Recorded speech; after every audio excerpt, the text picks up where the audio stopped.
wealth, delusion, and like a complete spectacular absence of accountability. Truly spectacular. Right. If I have learned absolutely anything this week, it is that Manhattan is officially running on these three specific metrics. And honestly, nothing else. Like zero other metrics. Exactly. We're talking about a city where secrets are basically weaponized for social currency. And a single, I don't know, misinterpreted text message can just completely nuke a decade-long friendship. Oh, completely obliterate it. But before we get into the psychological warfare of reality television and the utter toxicity of the modern bro code and like what actually happens when Manhattan's elite are forced to cross the East River. Which is terrifying for them. Terrifying. I just have to say it.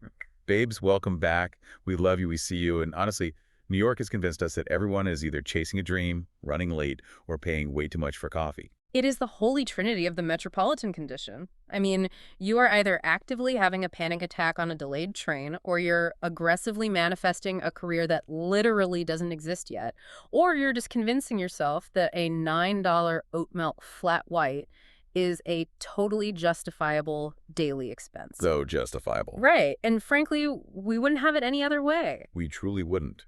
Which is why, Snark Squad, if you could visually perceive us right now in the studio, you would see that we are currently double-fisting French 75s. Yeah, we're leaning in. We have the champagne, we have the gin, we have the little lemon twists, and we are heavily leaning into the aesthetic of sophistication tonight. We absolutely require this visual illusion because, I mean, let's be real. Our actual lives behind the microphones are currently existing in a state of untethered structural chaos. Literal chaos. Yeah, like the gin is botanical, but the reality is bleak. We are just presenting an aspirational front to mask the fact that my inbox currently looks like a modern art masterpiece of unread high-priority emails. Oh my God, same. And my apartment has somehow spontaneously reorganized itself into just this massive pile of clean laundry I absolutely refuse to fold. But right now, in this exact moment, we are glamorous, we are composed. Cheers to that. Yeah. Cheers to keeping up appearances, which is honestly the central theme of literally everything we are going to deconstruct tonight. Cheers, babes. And thank you guys for joining us for another evening of unpacking the madness, spiraling over the details, and just analyzing the absolute audacity of people whose monthly clothing budget could probably fund a small municipality. It's sickening. But okay, let's start with our own attempts at keeping up appearances, because the delusion started long before we even turned the microphones on. Oh God, the dinner. We have to talk about the dinner reservation we just came from. Because in classic Snark Side fashion, what was scheduled in the calendar as just a quick bite devolved into a sprawling 3-hour yap session of epic proportions. The phrase quick bite is, I swear, the greatest lie we tell ourselves. It is a linguistic trap. It really is. You never just get a quick bite. You sit down, the ambient lighting hits your retinas, the server hands you a menu printed on cardstock that weighs like 3 pounds, and suddenly you are making decisions that will alter the trajectory of your entire evening. I walked into that restaurant with a clear, singular vision.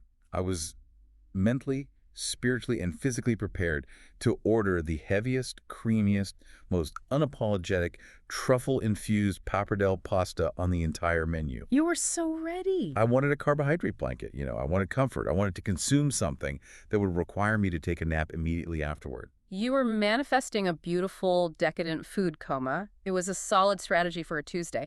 But then I literally watched the sociological pressure of the environment completely break your resolve in real time. It was terrifying. I I panicked.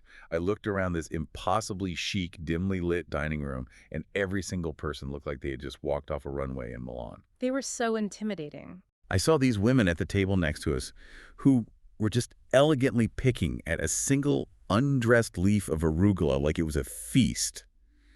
And the pressure just got to me. I saw the fear in your eyes. The waiter approached, and he had that intimidating, effortless European aloofness.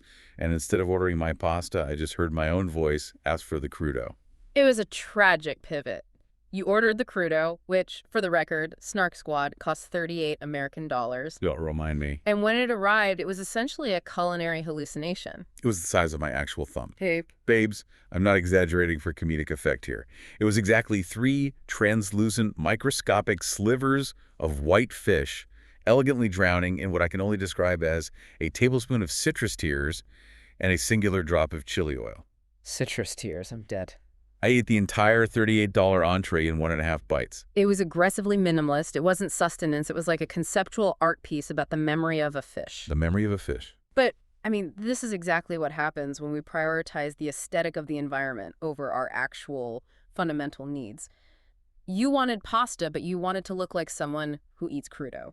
The psychological read is entirely too accurate, but thank the culinary gods for the appetizer, because we had panic ordered a starter for the table, and it ended up eclipsing the entire dinner. The burrata. Oh my God. We have to dedicate at least 3 minutes to discussing the architectural integrity of this burrata. It was a transcendent experience. It wasn't just a ball of cheese. It was this massive, injected truffle honey burrata resting on a literal mattress of toasted, garlic-rubbed focaccia. A mattress. The focaccia was so perfectly oiled and crispy it could have negotiated a peace treaty. It stole the entire show.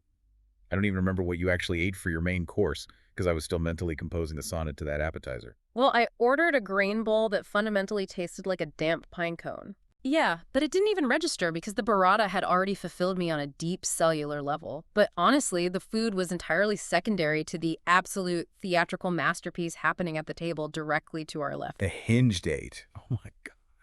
Babes, if you ever want to conduct a field study on human misery and the collapse of modern romantic dynamics, you do not need to read a textbook. You just need to sit in a trendy downtown restaurant at 7:30 p.m. on a Tuesday. This couple. I am still actively recovering from the secondhand embarrassment. It was a masterclass in hostile body language. It was fascinating to observe. They sat down, and within exactly 4 minutes, you could see her central nervous system just reject him. Completely reject. She had her arms crossed so tightly across her chest, she was practically cutting off her own blood supply. Her entire torso was angled 90 degrees away from him, directly toward the emergency exit. She was physically manifesting a barrier. In him. The lack of self-awareness was just staggering. He was wearing this hyper-specific tech bro fleece vest, and he was leaning entirely across the small table, completely invading her spatial boundary. So aggressive. I couldn't hear the exact dialogue, but based on the aggressive hand gestures, you just know he was explaining the mechanics of blockchain, or like detailing his latest marathon splits, or explaining how he optimizes his sleep cycle. He was talking at her, not with her. He was delivering a keynote presentation to an audience of one who desperately wanted to revoke his speaking privileges. Literally. It is a phenomenon we see constantly, just conversational narcissism disguised as dating. He wasn't looking for a partner, he was looking for a sounding board to validate his own perceived intellect. Exactly. At one point, she looked down at her phone, let out a sigh that I felt in my bones, and placed the phone face down on the table. In the universal language of modern dating, that specific motion means I have secretly texted my group chat to call me with a fake medical emergency in exactly 20 minutes. We were so deeply invested in psychoanalyzing their misery that we completely failed to notice our waiter's escalating passive-aggressive wrath. Yeah. Because we had been sitting at that two-top table for, what, almost 3 hours? 3 hours and 12 minutes. To recap the economics of our table for the restaurant, we purchased 1 round of cocktails, the legendary burrata, a thumb-sized portion of fish, and a pine cone salad. Right. And then we just occupied prime real estate during the dinner rush. The waiter started deploying psychological tactics to extract us. He started doing these rapid drive-bys. Oh, the drive-bys were so intense. He would aggressively refill our water glasses every 4 minutes. And he wasn't just pouring water, he was pouring ice water from a foot above the rim of the glass to ensure it splashed slightly onto the tablecloth, just to aggressively break our concentration. It was the hospitality equivalent of flashing the stadium lights at the end of a concert. He was transmitting a very clear message, which was, I have a party of 4, glaring at the host stand, who have been waiting for this exact table for 30 minutes. Please take your existential crisis to the sidewalk. And why were we there for 3 hours? Because a quick bite always, inevitably, morphs into a full-scale, accidental therapy session. Every single time. It always starts so innocently. One of us asks, so how was your day? Yeah, just casual. And then suddenly, 45 minutes later, we're doing a forensic breakdown of our unresolved childhood attachment styles, spiraling over the paralyzing existential dread of our long-term career trajectories, and deeply psychoanalyzing toxic exes we haven't spoken to in half a decade. Because when you are in a safe space with someone who understands your specific brand of neuroses, the conversational floodgates just open. It is necessary processing, okay? It really is. But we do need to acknowledge the absolute comedy hour that occurred immediately after we left the restaurant. Oh, this is genuinely humiliating. Do we really have to share this with the Snark Squad? Transparency is our brand. We cannot critique the delusion of reality television stars without first acknowledging our own deep-seated delusions. Fair point. So after consuming half our body weight in truffle honey and talking ourselves into an emotional spiral, we stood on the sidewalk and aggressively decided that we were going to go to the gym. We were fully, completely convinced in the back of the Uber that we were finally entering our gym baddie era. The delusion was intoxicating. We were hyped. We both happened to have matching athletic sets on underneath our winter coats, and suddenly we are talking about gains in core stability like we are professional athletes preparing for the Olympics. I was ready to lift a car. We strutted through the front doors of that luxury gym like we own the entire franchise. The confidence was palpable, but it was incredibly fragile because that manufactured confidence lasted for exactly 12 seconds. 12 seconds. Tops. We breezed past the treadmills. We walked past the safety of the elliptical machines and the little stretching mats. We decided to cross the invisible threshold into the free weights and cable machines area. Big mistake. And babes, it was like hitting a physical brick wall of intimidation. The spatial dynamics of a modern weight room are inherently designed to intimidate the uninitiated. It is a highly territorial environment. To play. You walk in, and immediately you are confronted with aggressive grunting, the clanking of heavy iron, and people who look like they eat raw eggs for breakfast. I looked at one of the cable machines, and I swear to you, it looked like a piece of medieval siege weaponry. A trebuchet, honestly. There were pulleys going in 6 different directions. There were complex carabiners. There were weights stacked in ways that fundamentally defied the laws of physics. I am firmly convinced that you need a dual degree in mechanical engineering and advanced astrophysics from MIT just to figure out how to adjust the height of the seat. It's a massive barrier to entry. I cautiously approached the leg press machine, and I tried to gently pull the little pin out to lower the weight stack to something manageable. I saw this happen. I barely touched it, and the entire stack of iron slammed down. It echoed through the entire cavernous gym like a gunshot. The music seemed to stop. It was so loud. 3 massive guys who were aggressively deadlifting in the corner slowly turned and stared at me with pure disdain. I have never seen you retreat so quickly. Yeah. And what did we do?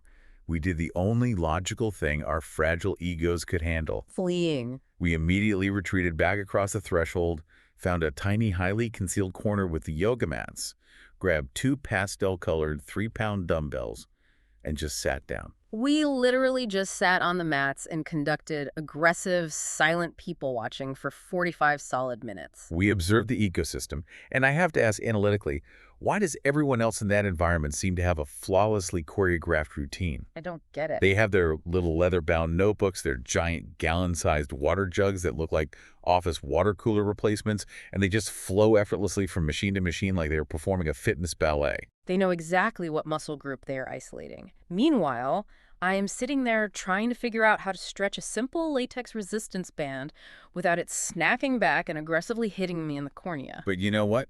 I am refusing to accept defeat. I am actively claiming this as a victory. We walked into the building. We successfully swiped our gym cards at the turnstile. The barcode scan. The barcode scanned, and the little light turned green. We technically stood inside the physical room where fitness occurs. That has to count for something. Yeah.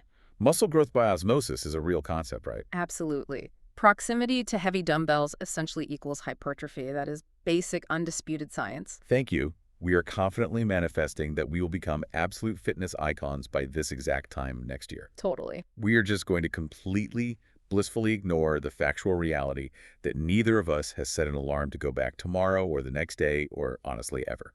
I will happily purchase a brand new matching athleisure set to celebrate our new lifestyle, but I refuse to actively sweat in it.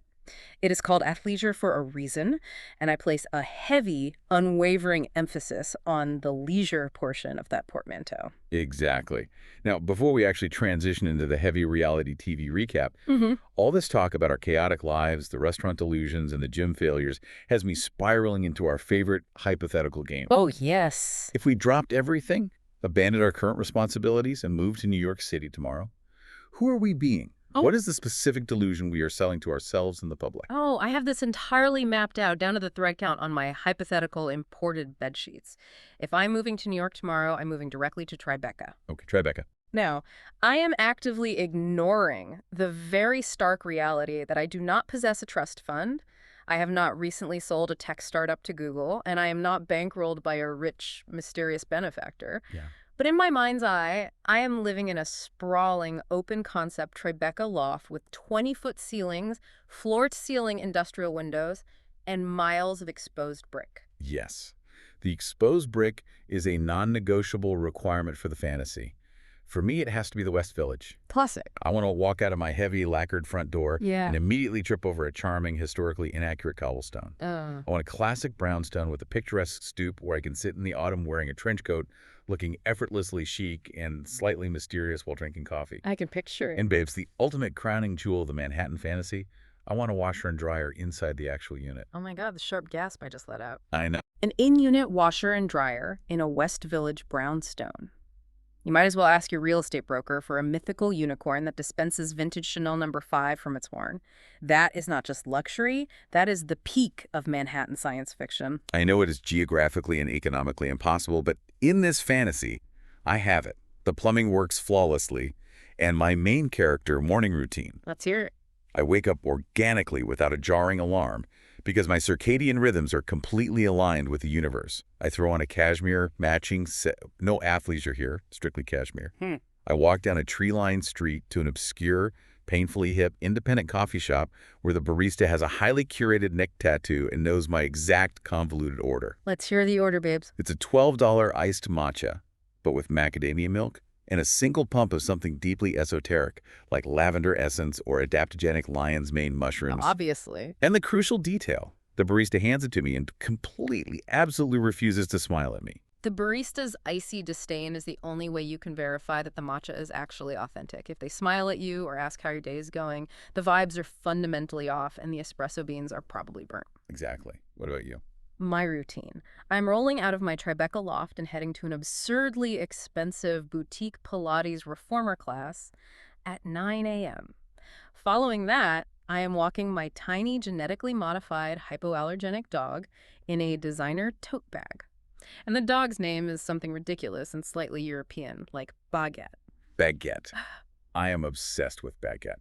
And if we are living this life, what reality show is our inevitable destiny? Because let's be real, with these manufactured personalities, we couldn't just live in the city quietly.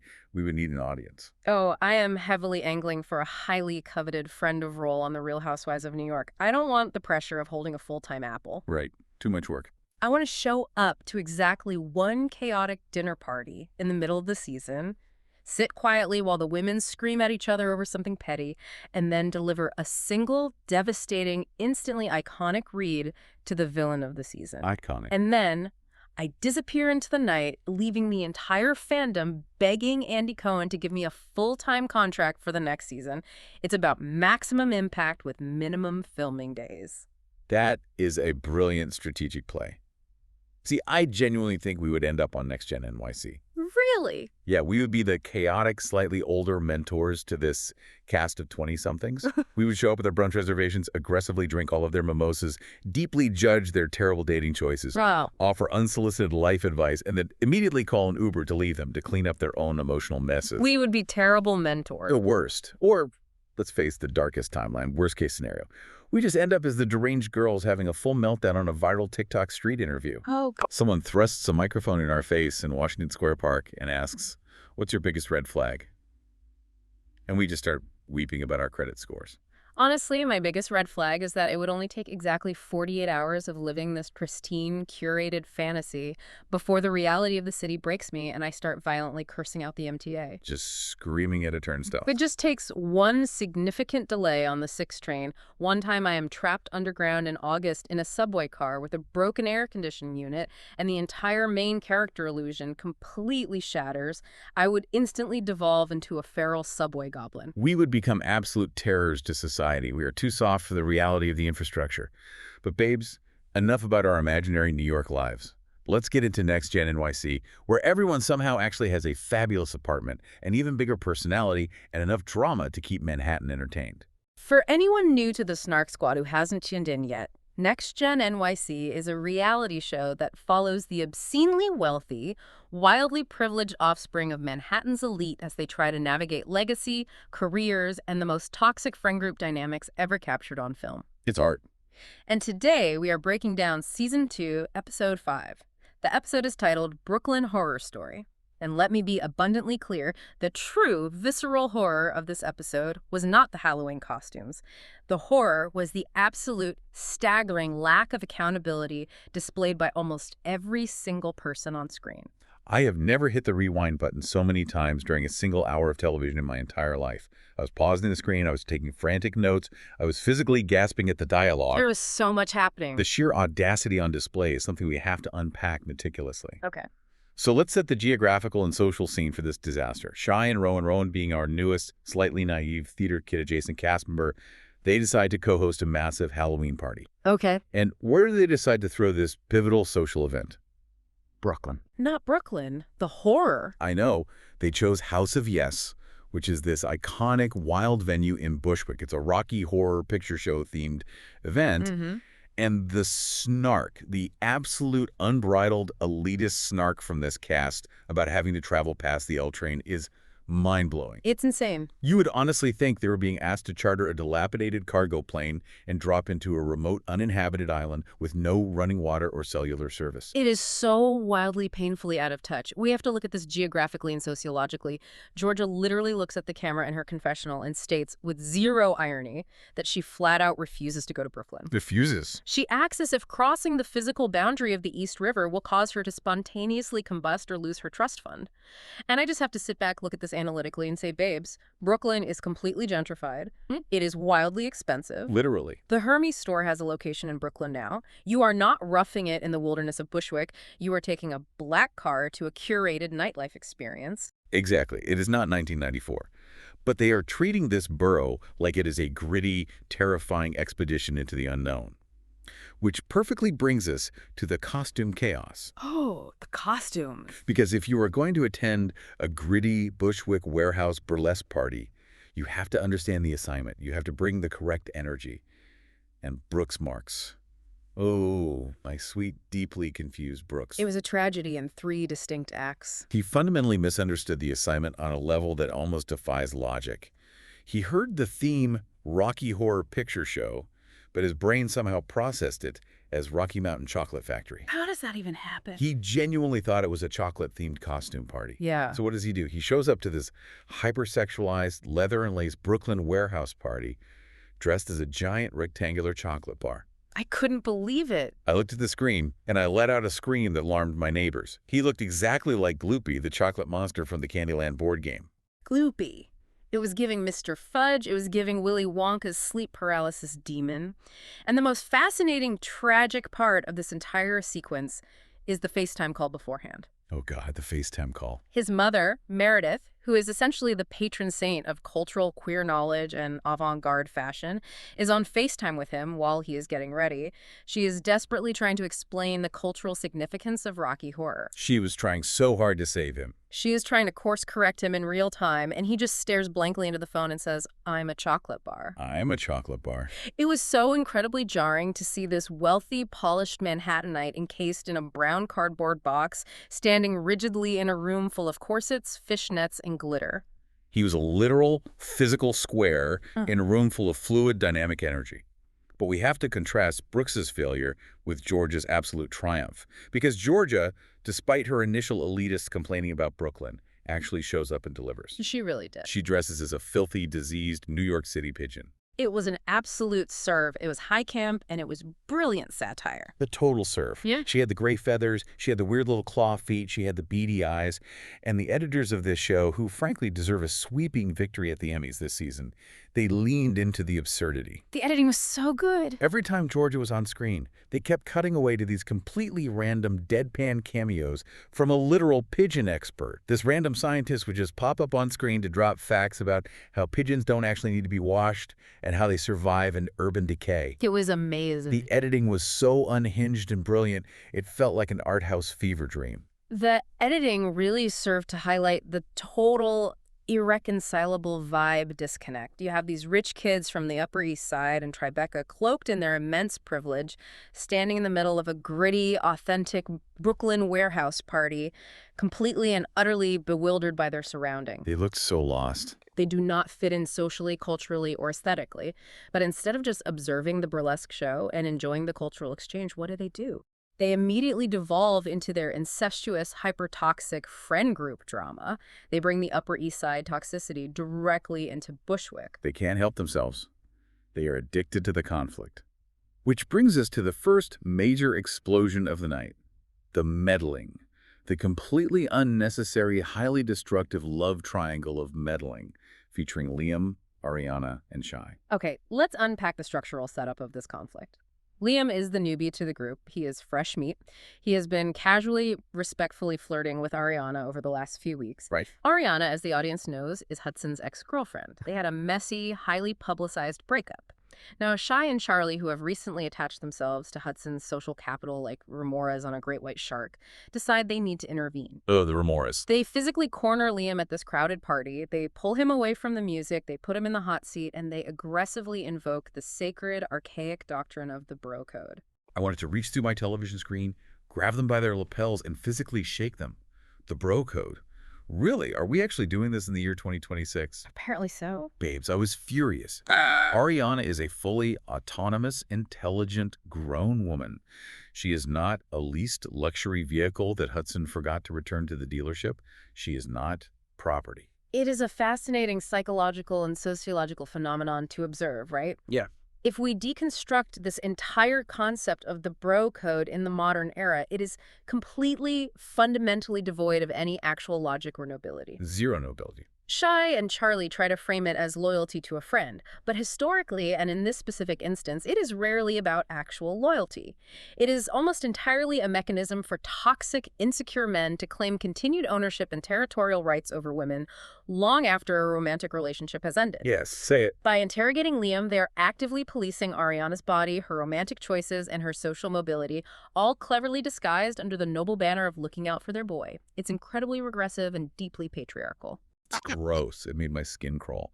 But Liam, Liam earned every single penny of his Bravo paycheck in this scene. He really did. Because they are grilling him, they're trying to intimidate him with this aggressive alpha male posturing, and Liam doesn't even flinch. He just looks at them with this incredibly calm, deeply unbothered Zen energy. Unbothered king. He doesn't raise his voice. He just looks Shai in the eye and says that any loyalty he theoretically owes to Hudson regarding Ariana is expired glue, because the relationship is fundamentally dead. Expired glue. That phrase is poetry. Put it on a designer t-shirt, carve it into marble in Central Park. Literally. It is the perfect, most evocative metaphor for their argument. The bond between Hudson and Ariana is gone. The adhesive has completely dried up. The situation has crumbled. And you cannot use expired glue to hold a broken dynamic together. It's such a good line. It was such an incredible, fiercely rational shutdown of their toxic posturing.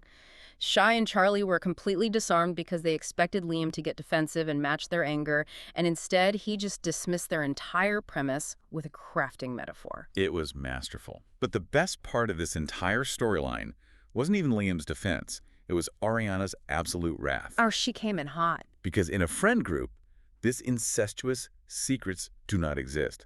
Ariana finds out that Shai, who is supposed to be her close friend, has been running his mouth and reporting back to Hudson in Atlanta about her dating life. A total betrayal. So she pulls Shai aside in the middle of the dance floor. And babes, she blasted him into orbit. She didn't yell, but her tone was lethal. She basically looked at him and said, "Who do you think you actually are? You are my friend. Why are you running back to my toxic ex-boyfriend to report on my physical movements like you are a KGB double agent?" And here is where Shai begins to aggressively dig his own social grave. Because Shai, acting exactly like a confused, panicked theater kid who accidentally wandered onto a reality TV set without reading the script, tries to justify his betrayal. It was so pathetic. He doesn't apologize. Instead, he deflects. He claims that Ava and Rowan, who he had a private conversation with earlier in the week, told him he needed to go talk to Hudson and give him a heads up about Liam. He tries to throw two innocent women under the bus to save his own skin. And the editors, bless their petty, brilliant hearts, They instantly, without a second of hesitation, roll the tape. The devastating power of the flashback. The flashback is brutal to watch. It is a cinematic execution. It plays the exact conversation from days earlier. We see Shai sitting on a couch with Ava and Rowan. Just chilling. And Ava and Rowan explicitly, clearly, slowly tell Shai, do not go to Hudson. You absolutely need to talk to Ariana first. It is not your place. They could not have been clearer. They gave him the exact morally correct advice. He completely ignored it, chose to do the messy, dramatic thing to gain favor with Hudson, and then bold-faced lied about it to Ariana's face to pass the blame. My whole body cringed. The secondhand embarrassment was a physical, heavyweight pressing on my chest. Shai is a phenomenally awful liar. He really is. He simply does not have the sociopathic stamina or the intellectual quickness required to successfully lie on reality television. He just crumbles. If you are going to lie on a show with a multi-million-dollar camera budget, you have to remember that you are constantly being recorded. But this entire sequence raises a massive, glaring question. Where is Hudson during all of this chaos? This party is supposedly a major gathering for their entire social ecosystem. Right. Hudson entirely skipped the Brooklyn party. And why did he skip it? Because he retreated back to his hometown of Atlanta. Running away. And what is he Yeah. doing in Atlanta while his friends are fighting his battles in Bushwick? He is aggressively spiraling on Instagram. Yes. It is a tragic, deeply predictable mid-20s fuckboy spiral. We all know the genre. We have all witnessed it on our feeds. Let's analyze the digital footprint. Yes.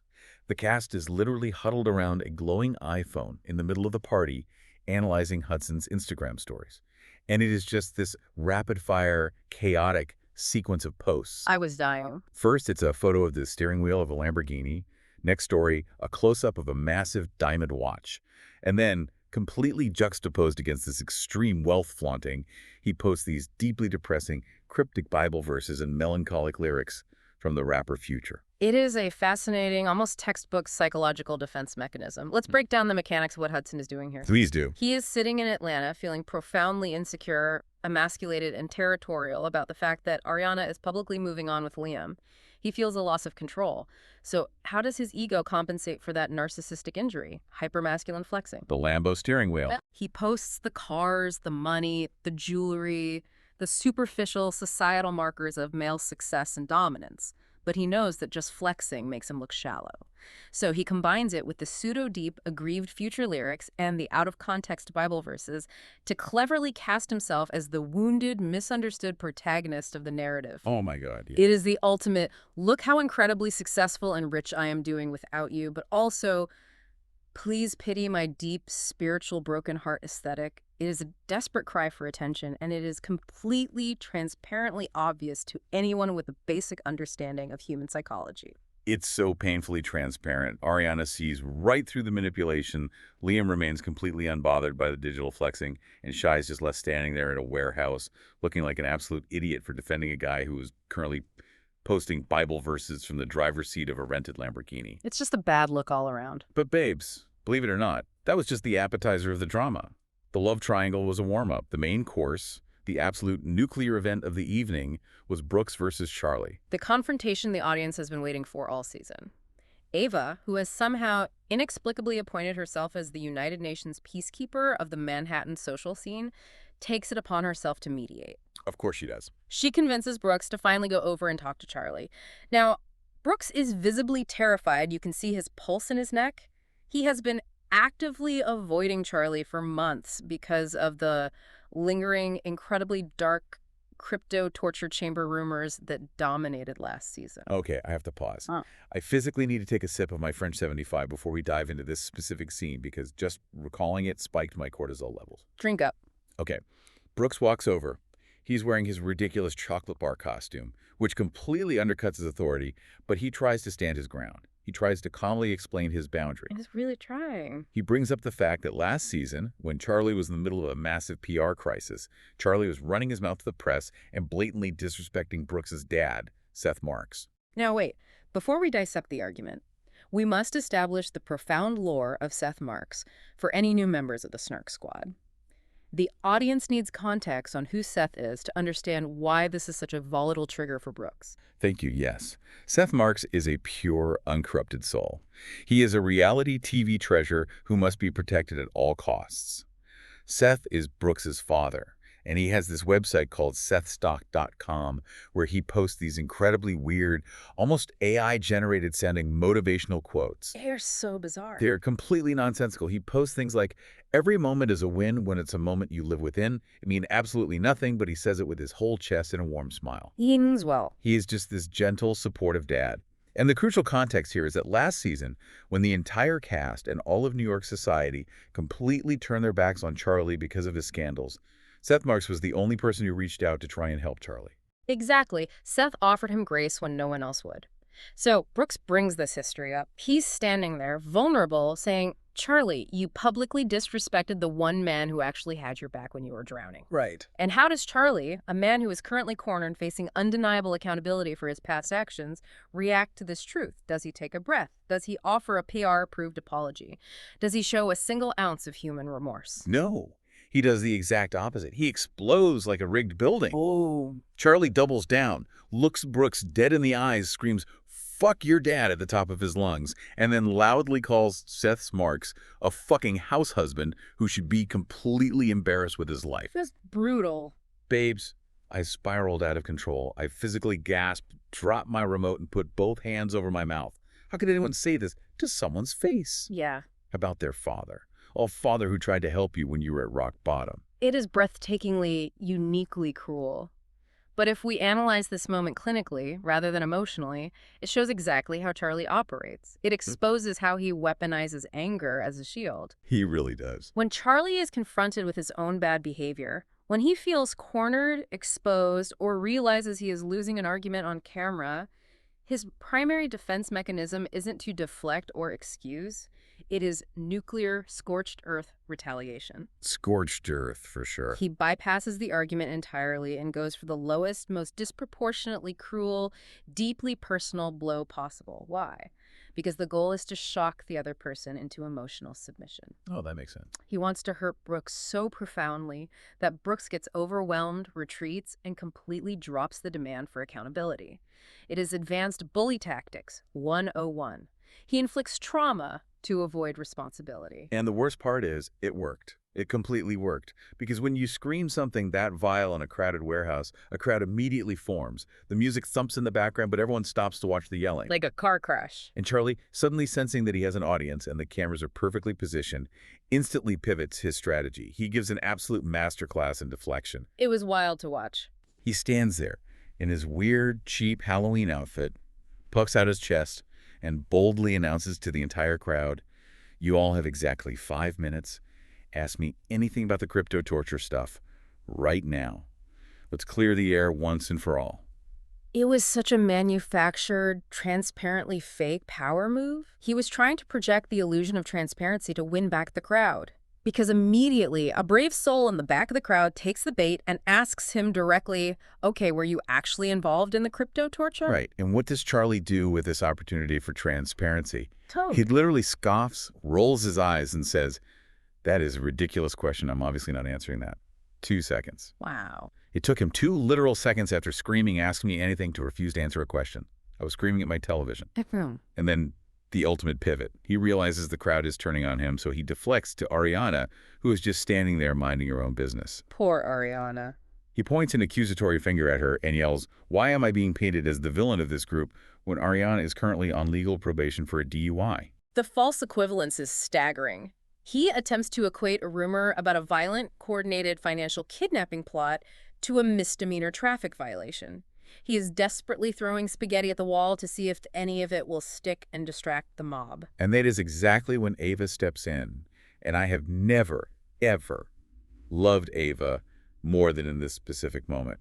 She drops the most logical, devastating clapback of the 21st century. It was so good. Because earlier, Brooks was trying to explain that he was worried about being associated with Charlie because Charlie has criminal rumors surrounding him and Brooks has to protect his brand. And Charlie is trying to make everyone else look like a criminal. So messy. So Ava looks at Brooks, points at Charlie, and says, "Brooks, just because your mom was on a reality show with a convicted criminal, meaning Jen Shaw from Real Housewives of Salt Lake City, doesn't make your mom a criminal. Association is not guilt." It was a beautiful, hyper-specific, multi-layered Bravo universe analogy. It completely deflated Charlie's core argument that guilt by association is a real, tangible thing. Ava used logic to short-circuit Charlie's chaos engine. Ultimately, because they are exhausted and the party is dragging on, Brooks and Charlie agree to shake on it. But let's be entirely real. It was a completely fake peace treaty. Oh, completely fake. Brooks's eyes were darting around the room like a hostage looking for an extraction team, and Charlie was just trying to end the scene as quickly as possible so he didn't have to legally implicate himself regarding the crypto rumors on a hot mic. It was a temporary ceasefire for the sake of the filming schedule, nothing more. The resentment is still boiling just beneath the surface, but while that specific fire was temporarily smoldering, a massive season-defining explosion was quietly brewing on the exact opposite side of the warehouse. This is the big one. And this brings us to the most serious, consequential moment of the episode, the Flirtgate bombshell. Okay, Snark Squad, grab your drinks, because this is where the recap gets genuinely dark. So to give you the overarching context, all season long, Emira has been Charlie's fiercest, most loyal defender. She has gone to bat for him. When everyone else abandoned him, she stayed. She has gone to bat for him in the press. She has defended him in screaming matches. She has risked her own social standing for him. Now, the simmering conflict of the night is that there are rumors flying around that Georgia flirted with Emira's long-term boyfriend, Kevin. Right, the Kevin rumor. Emira is stressed, and she pulls Charlie aside because she suspects, deep down, that Charlie is the one anonymously leaking this rumor to the blogs. And Charlie, casually, almost sociopathically, just shrugs his shoulders and openly admits it. He doesn't even try to lie. He just says, yeah, I leaked it, so what? Just casually. And shockingly, inexplicably, Emira lets him completely off the hook. She essentially says, okay, I'm mad, but whatever, I forgive you. Let's move past it. It is a textbook example of a trauma bond. It's so sad. She is so deeply desperate to hold on to this friendship, to maintain her proximity to him in the group hierarchy, that she readily accepts his blatant betrayal. She minimizes her own pain to comfort her abuser. It was incredibly sad to watch. But Georgia is standing a few feet away, and Georgia is watching this entire dynamic unfold. And Georgia, despite all her flaws, is not going to stand by and let Emira be played for an absolute fool on national television. Georgia was not having it. So Georgia steps in. She pulls Emira away from Charlie into a quiet hallway. And babes, Georgia drops the bombshell to end all bombshells. I was gasping. She looks Emira in the eyes and tells her that every single time this flirting rumor came up behind Emira's back, Charlie didn't just spread the rumor, he laughed it off and told everyone that Georgia flirting with Kevin was physically impossible because, and I quote the exact phrasing, Kevin is a gay man. Yeah, the silence that fell over my living room when she delivered that line was deafening. It was so heavy. We have to pause the snark for a moment and really analytically break down the heavy, devastating, systemic implications of what Charlie said. Emira is a trans woman. Charlie's comment isn't just a catty, behind-the-back reality TV insult designed to generate drama. It is a comment steeped in deep, violent transphobia and homophobia. I got genuinely emotional watching this scene unfold. It cuts so incredibly deep on such a primal level. It's not just about a rumor anymore. It's about basic human dignity. Precisely. By explicitly calling Kevin a gay man simply because he is dating Emira, Charlie is completely intentionally invalidating Emira's identity as a woman. Yes, exactly that. He is implying that her heterosexual relationship is somehow actually a homosexual one, which is one of the most toxic, damaging, and historically violently transphobic tropes in existence. It's disgusting. He is mocking her core identity, he is mocking the validity of her relationship, and he is stripping away her humanity behind her back to a group of laughing people, and he is doing this while she is actively defending his character to the world. Exactly. It makes my heart physically hurt for her. She has sat there episode after episode taking bullets for this man, calling him one of her best friends, trusting him with her vulnerability. It's a huge betrayal. And he is using that trust to strip away her womanhood behind her back for a cheap laugh at a dinner party. It is so foul. It is betrayal on a molecular level. And the incredibly cruel, poetic irony of this situation is that Charlie's only remaining ally in this entire cast, his only safety net, his only path to redemption in the eyes of the audience, was Emira. And he ruined it. And he was secretly insulting her the most. He actively destroyed his own shield because his inherent need to be cool, his need to tear others down to feel superior, vastly outweighed his basic instinct for survival within the social group. He is the architect of his own destruction. The aftermath of Georgia delivering that news was visceral. You could literally watch Emira's face shift. You could see her heart physically break for a split second, and then instantly her expression turned to pure hardened ice. She was done. She snaps out of the delusion. She doesn't scream right away. She doesn't throw a drink. She turns directly to the producers, just off camera, aggressively demands they take her microphone battery pack off her dress, and begins to storm out of the warehouse. Such a powerful moment. As she's marching toward the exit, she passes Charlie, who is cluelessly holding a drink. She stops, looks at him with absolute disgust, and just says, "You have said some nasty shit, you are a piece of shit, and you are dead to me." And it's a chilling, definitive, monumental moment of television. And then Kevin, Amira's boyfriend, who was walking out right behind her, stops. Oh, Kevin. He doesn't look at Charlie, and he doesn't look at a producer. He looks dead straight down the barrel of the camera lens, breaking the fourth wall completely, and tells the network executives to set up a legally sanctioned boxing match between him and Charlie for the season finale. And I know we are supposed to be analyzing the cytology here, but I am speaking for the entire Snark Squad when I say we absolutely want to see this match. Oh, 100%. I know it's absurd. I know it's peak dystopian reality TV spectacle. Yeah. But put it on pay-per-view. I will empty my checking account. I will host a watch party. Let Kevin handle this in the ring. It is the natural, inevitable evolution of reality TV conflict. We have moved past wine throwing. We have reached the Coliseum era of Bravo. The ratings would be astronomically high. Record-breaking. But we have to look at Charlie's reaction in the immediate aftermath of Emira walking out. Georgia, riding the high of delivering the truth, marches up and confronts Charlie. And the physical, biological transformation of Charlie's face in this moment is wild to study. He looked sick. The blood literally drains from his face. He turns the color of printer paper. Because in that split second, the math clicks in his head, and he realizes he just lost his final, most crucial piece of social armor. He panics.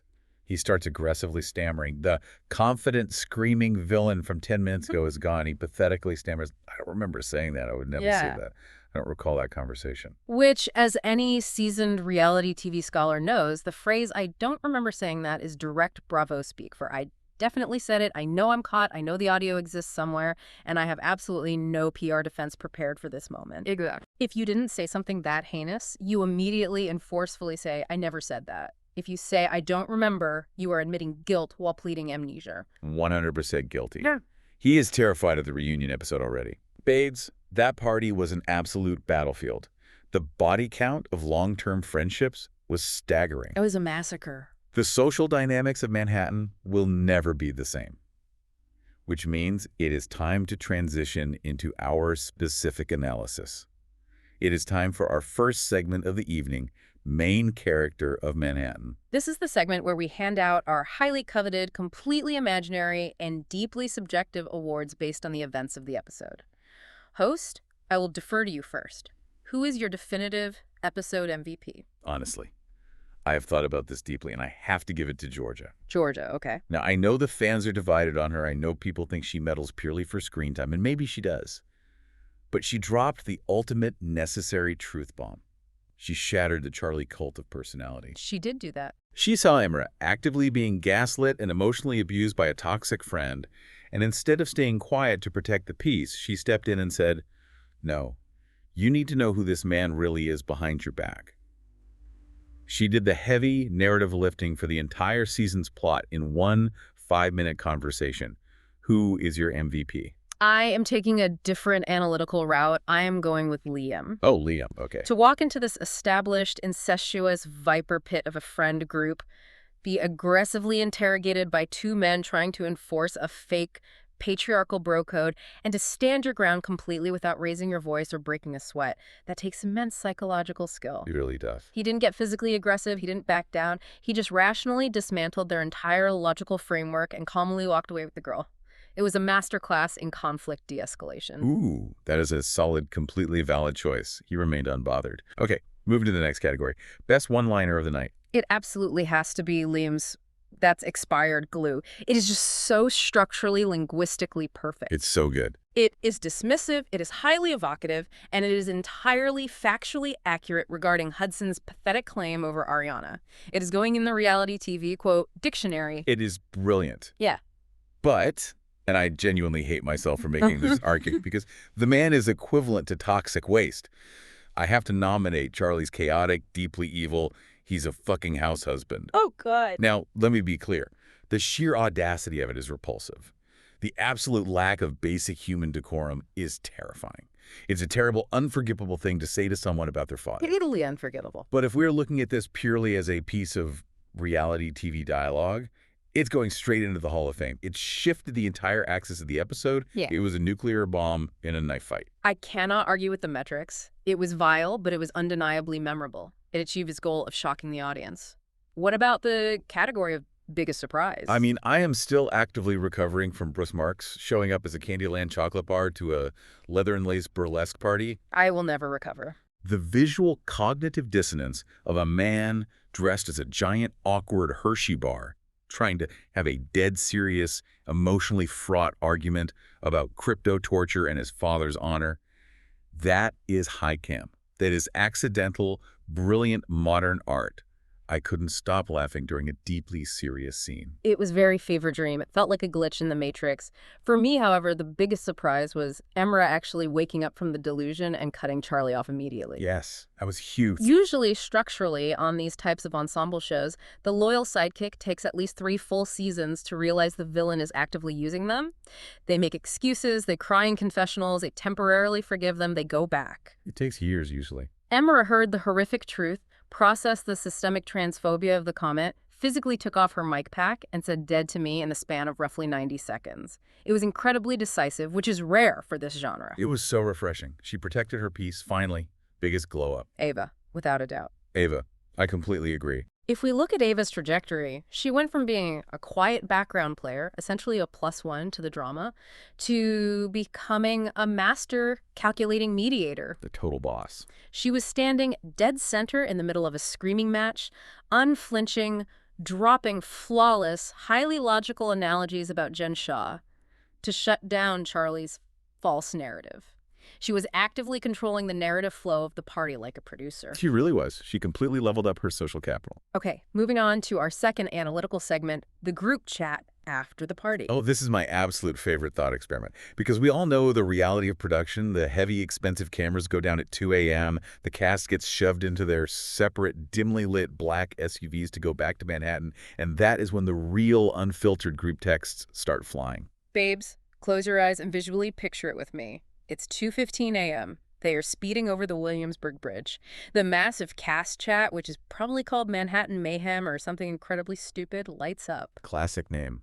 Emira's text bubble pops up.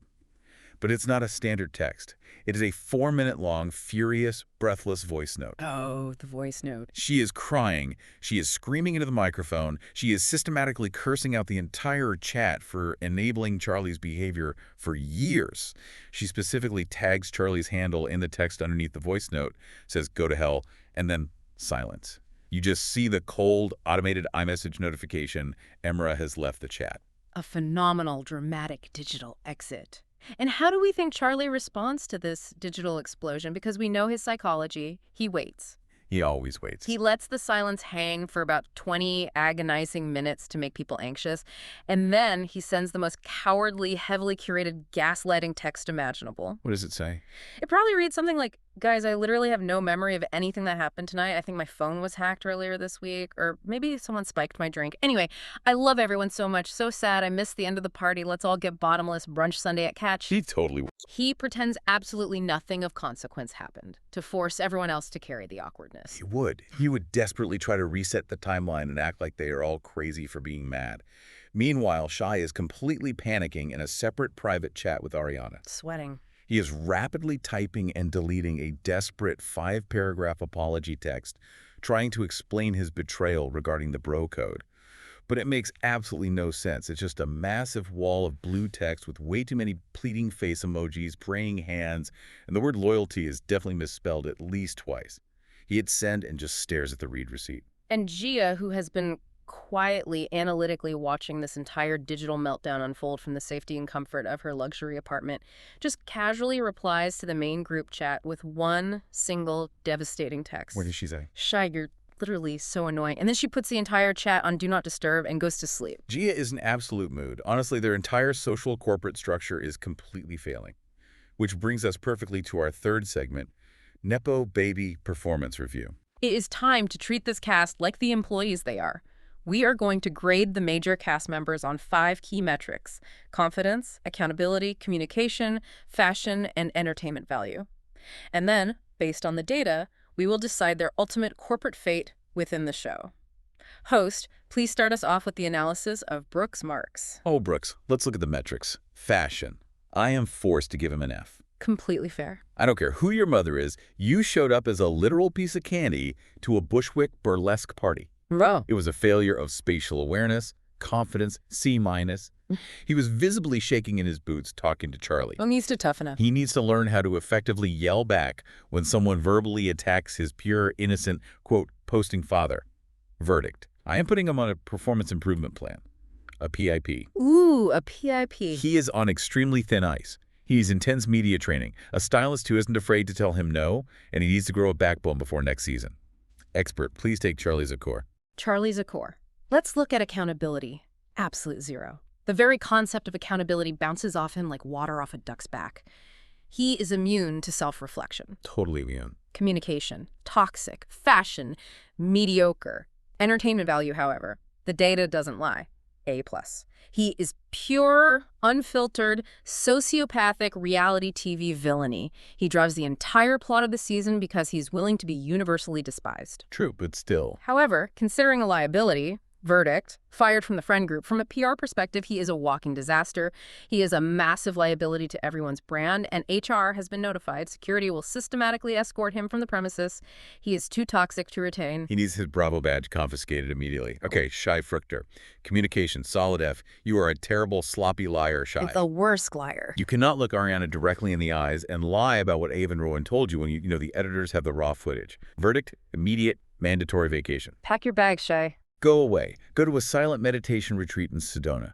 Figure out whose side you are actually on. Stop acting like a confused, anxious theater kid. Drink some overpriced green juice. And come back when you have a personality that isn't dependent on Hudson's approval. Finally, we must evaluate Georgia McCann. Confidence. A solid, undeniable A.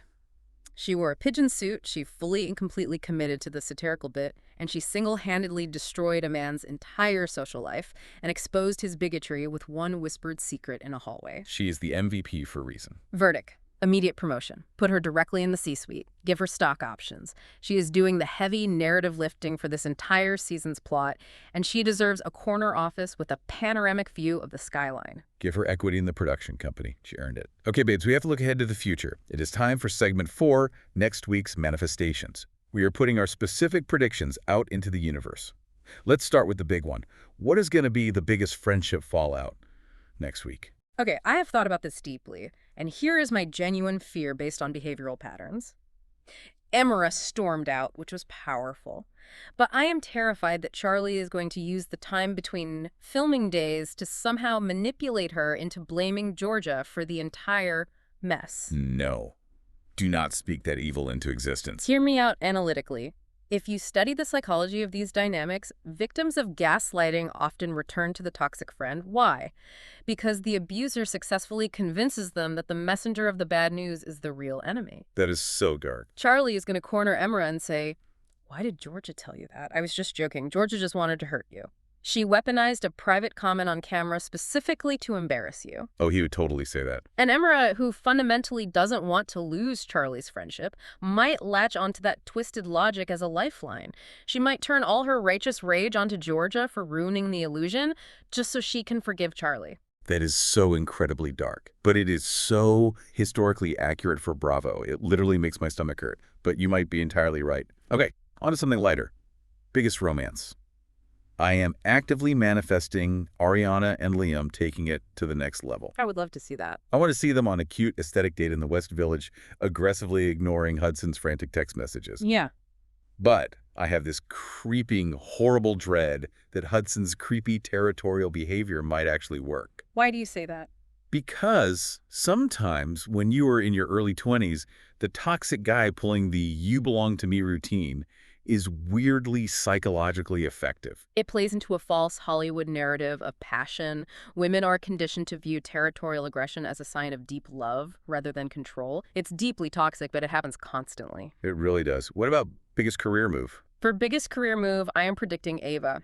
She briefly mentioned investigating her boyfriend, who is unfortunately nicknamed Hook. Oh. I want Ava to completely drop the mediator role in the friend group, conduct a full FBI-level digital forensics investigation, catch him cheating with time-stamped evidence, and then pivot and launch a highly lucrative career as a private investigator for paranoid Manhattan socialites. A complete spin-off series. Ava's agency. I would genuinely watch every single episode. It would be a hit. And my one completely chaotic prediction that somehow feels sociologically inevitable. Kevin actually signs a legally binding contract to box Charlie in the season finale. Yes, please. I am predicting they rent out a trendy, exposed brick boxing gym in Dumbo. They sell VIP tickets for a fake charity, and Kevin just absolutely professionally rocks him in the first 3 seconds of the first round. The cinematic visual of Charlie wearing shiny branded boxing trunks getting instantly laid out on the canvas by Kevin.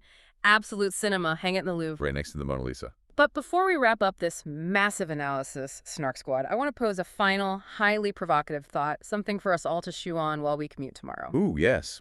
Get analytical on them. If someone like Charlie, who is openly manipulative, aggressively cruel, and casually throws homophobic and transphobic insults around at a party, can survive and thrive in this friend group for so long, what does that actually say about the entire ecosystem of reality television? Wow, okay. Does the presence of the camera and the promise of a paycheck actively reward toxic behavior by making the villain indispensable to the show's survival?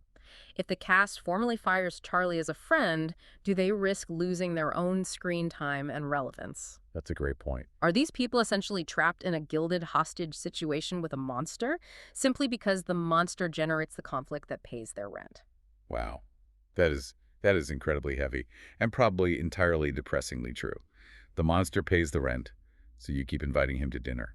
Babes, let that specific thought marinate in your brain. Let it simmer. But we want to hear your thoughts. Hit the comments, slide into our DMs. We want your detailed answers to 3 very important questions. Number 1, based on this episode, which cast member would actually survive living with you in your current apartment for a month without you legally suffocating them with a throw pillow? Great question. Number 2, what would your absolute dream, completely delusional New York apartment look like? I want the specific neighborhood, the exact square footage, and the most impossible, luxurious amenities you can conjure. And number 3, would you rather possess unlimited VIP restaurant reservations at any spot in NYC forever, meaning you bypass every wait list and every major day? Or would you rather have unlimited front-row Broadway tickets for the rest of your natural life? That is a true Sophie's choice of Manhattan privilege. I don't know if I could decide. It really is. Babes, thank you so much for sipping French 75s and spiraling over the minutiae of these chaotic lives with us tonight. Breaking Down This Show is our weekly therapy, and you are unequivocally the best Snark Squad in the world. Please remember to subscribe, leave us a 5-star review because leaving anything less is active Charlie behavior, and share this recording with your favorite reality TV-loving babe. We love you so much. Dream big, stay fabulous, and we'll see you on the Snark side.